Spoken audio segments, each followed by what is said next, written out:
Sure, this week for the European Council, obviously Ukraine is a big topic and it relates all the other topics that actually will be on the agenda.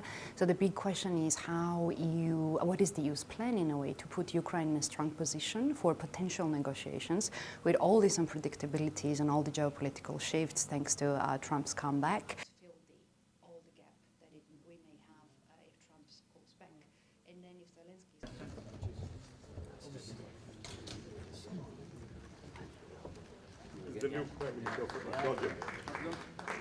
What we're kind of saying is, coalition of willing within the European Union.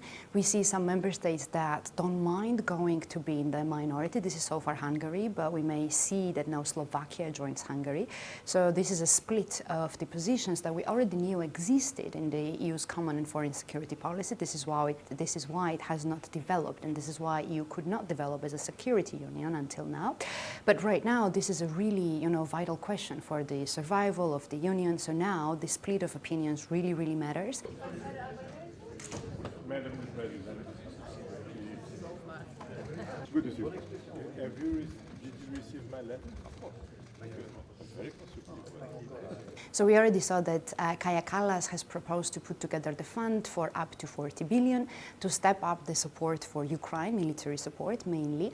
But we don't have much details how this fund would be, put together. What we already know, this is Hungary's statement that Hungary would not want, Orban would not want to put any money into that fund. So we know that one member state is already opposing to, make this fund at the union level. But what we can see is that, member states could voluntarily put their contributions to that fund.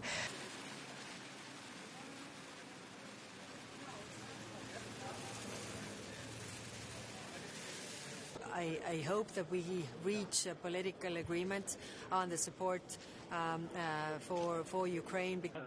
You cannot have war. Don't tell us what we're going to feel. We're trying to solve a problem. Don't tell us what we're going to feel. I'm not telling you. Because you're in no position to dictate. Well, that's a very good wish of the European Union to be independent when it comes to defense and security. Of course, there is their potential, but this is a sector where you cannot really develop it overnight, over a time of weeks. It's a big thing, but this is something that Ukraine would not, this is a big loss, and strategically, it's a very big loss. And of course, EU is now waking up and wants to develop its own, wants to buy European, but we have to be frank here. The most efficiency still comes from the US, and it will take years for the EU to build up comparable efficiently in terms of efficiency and in terms of capabilities and the scale that could compare to the US military equipment today. So I see that coming, independence in medium to long term, but we can say that you can be fully independent in the short term, unfortunately.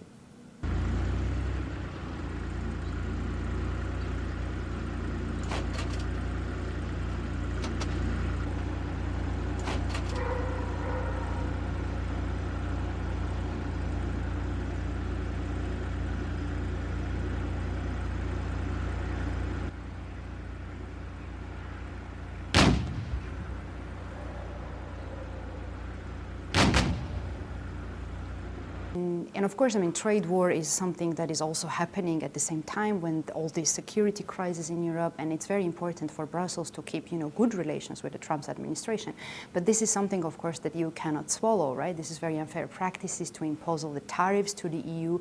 Here again, we don't start from scratch because Brussels already had experience from the previous trade wars under the previous Trump administration. So here we see that the European Commission has come quite prepared. They were prepared. So the response of the replicating this fairly, the corresponding tariffs has come rather swiftly. It just has to be very much balanced so that, these tariffs and the trade wars doesn't affect that much the EU consumers. But, no, yeah.